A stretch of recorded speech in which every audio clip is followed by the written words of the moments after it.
High বন্ধুরা, স্বাগত জানাচ্ছি স্বপ্ন পূরণে। অনেক দিন পর ভিডিও দিচ্ছি, এর জন্য প্রথমেই ক্ষমা চাচ্ছি। কারণ কিছুদিন যাবৎ আমার শরীরের অবস্থা খুব খারাপ, যেটা তোমরা ভয়েস ওভার শুনেই বুঝতে পারছো।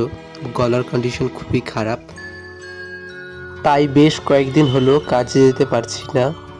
অনেক খোঁজাখুঁজির পর শেষে এই ভিডিওটা পেয়েছি ফোনে, তো ভাবলাম এটাই তোমাদের সাথে শেয়ার করি।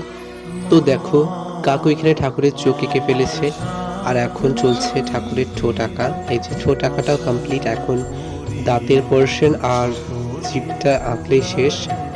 জানি না আমার এই সর্দি কাশি জ্বর কবে সারবে, তো ভিডিও আসতে একটু দেরি হতে পারে, এর জন্য আমি প্রথমেই তোমাদের কাছে ক্ষমা চেয়ে নিয়েছি। তো দেখো, এই যে কালির চুলগুলো এখানে লাগানো হচ্ছে, এটা কাকিমা হয় আমার। আর এখানে এই যে ঠাকুরের মালাটা হারিয়ে গেছে, খুঁজে পাচ্ছিলাম না, তাই কাকি বলল এগুলো দিয়ে একটা মালা বানিয়ে দিবে। তো দেখো, এই যে এখানে কালিটা হচ্ছে, এটা রক্ষা কালী। তো আজকের ভিডিওটা এখানে শেষ করলাম।